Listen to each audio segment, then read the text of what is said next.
Hello and welcome to SatoshiCryptoMoto, crypto, coffee, and commentary. Today we're doing it while we're commuting. How to participate in peer-to-peer money. I'm all about peer-to-peer money and individual financial empowerment within a unified global community. So I'll be right back to discuss that. First, I just want to ask you, what do you think about this?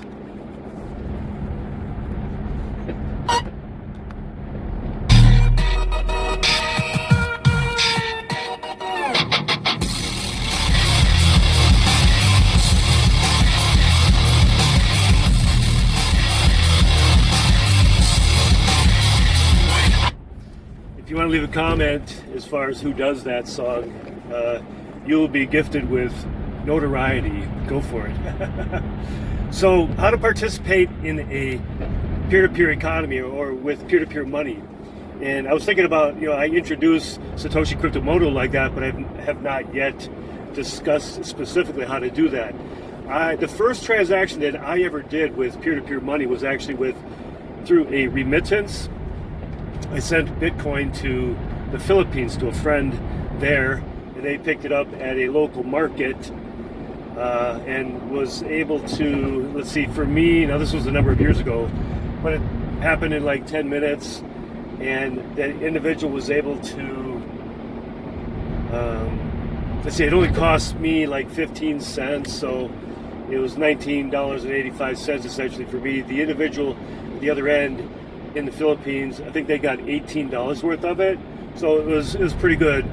The other options before that was like MoneyGram, and it was more expensive. But the notion of being able to send money peer-to-peer with remittance is one of the most powerful use cases for Bitcoin and cryptos and the crypto economy. The peer-to-peer essentially means it disintermediates and makes the transactions instant or nearly instantaneous with no rent-seeking, money-sucking middlemen. And so because of the speed and the inexpensiveness, it obviously is one of the main reasons why I started going down the rabbit hole and started to really realize the transformative nature of this new internet money and this juggernaut, which completely disintermediates or disrupts the traditional financial system. But one thing what I recommend you doing, and all these names or these apps that I'm going to mention are all vetted. In other words, in the industry at large, they are all regarded as reputable. And I'm going to mention many or several apps, and everything that I'm mentioning here I've used personally. But one really great site for information is blockchaininfocharts.com, blockchaininfocharts.com, also blockchain.info, and from there you can just get other information as well. But to get started, to participate in the economy, essentially 99% of the time all around the globe, the only way to get into this economy is by fiat currency, or by buying cryptos with fiat money. So through your debit card is the most popular way, but what I recommend is finding out a way to do it through, Kraken. That's KRAKEN.com. I'll leave links to all of these in the show notes, but Kraken is run by a gentleman named Jesse Powell. His exchange has never been hacked, and this individual is one of the most highly reputable people in the industry. But if you could figure out a way to use your debit card through there, I have used the most popular exchange in America that I'm not even going to mention their name now. I still have some money on there, but the reason why I'm not promoting them at all is because they are actually charging 20 or 25% for. They implemented a staking feature on their popular exchange, and they charge exorbitant fees that I'm really like.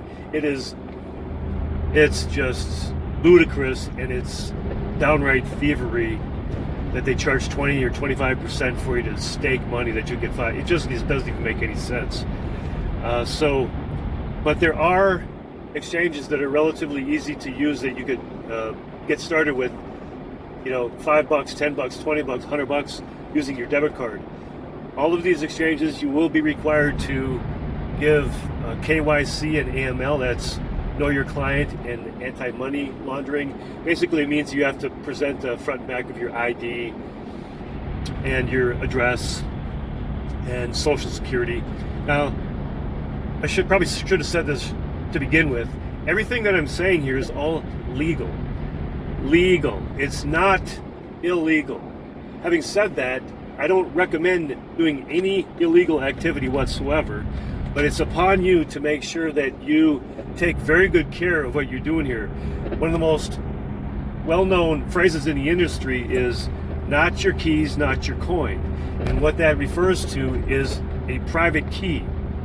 And either that or what is known as a 12 seed or a 24 seed phrase, a 24 word seed or a 12 word seed. Actually, many people think that a 24 word seed phrase is more impenetrable, more secure than even a private key, but that's I'm not sure which is better, but anyway, just be aware of those phrases. But whatever you do, however you initiate your acquisition of Bitcoin or cryptos, you essentially will start with fiat, and then you'll get it, and then just remember to, if you lose those private keys, you'll be lost forever. Essentially, you will get a private key and a public key.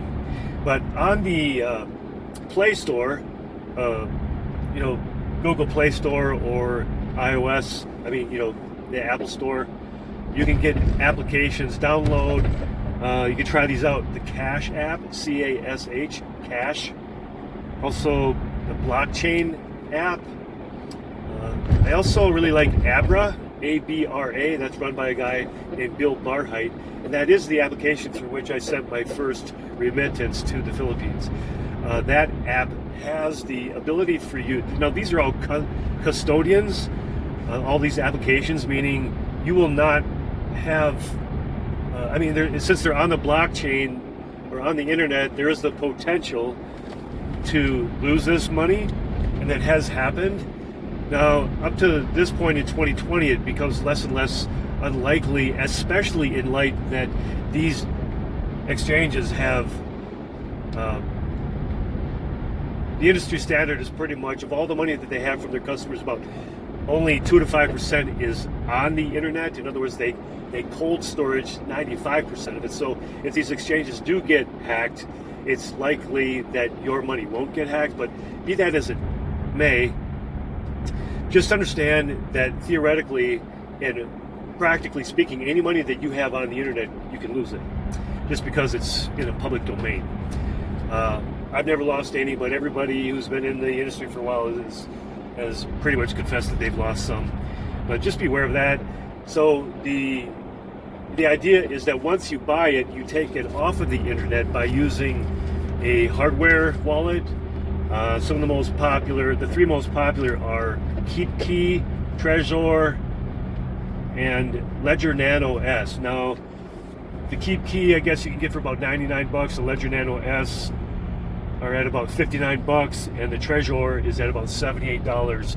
Jesse Powell of Kraken says that the Trezor, he would recommend, that he's been able to prove that they may be easily hacked at present. Now, I don't know if that has changed in the last 2 weeks or what, but just remember what Andreas Antonopoulos, I believe, is the individual who coined the phrase, not your keys, not your coin.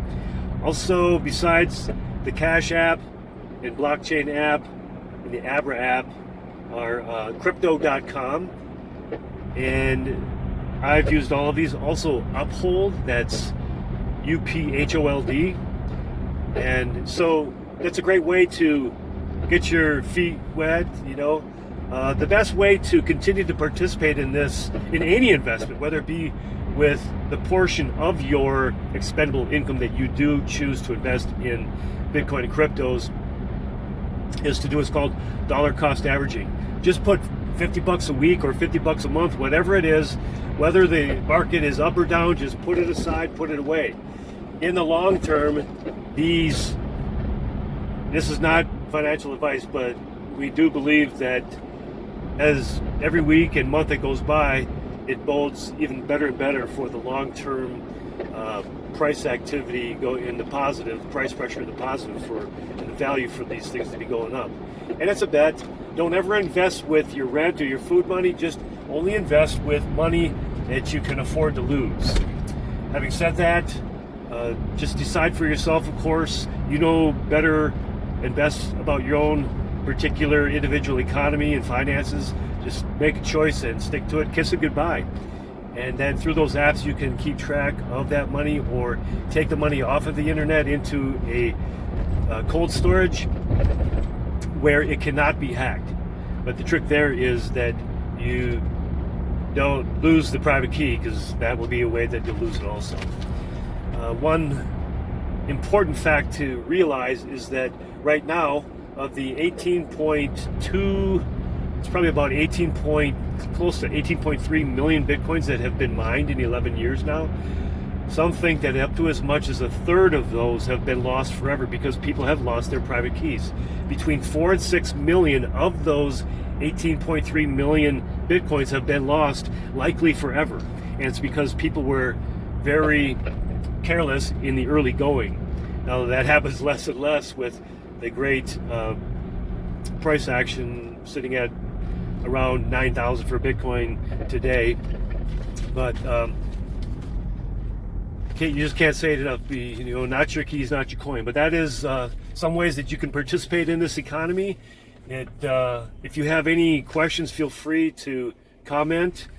I will leave links to all the information that I set here, and also feel free to email me at SatoshiCryptoMoto@gmail.com. And of course, I'll leave a note on that in the show notes as well. I really super appreciate your attention, and please share the information with others so other people can have the option of a new economy that is completely legal and really represents the most sound money in the history of mankind. #love all, serve others. And until next time, peace.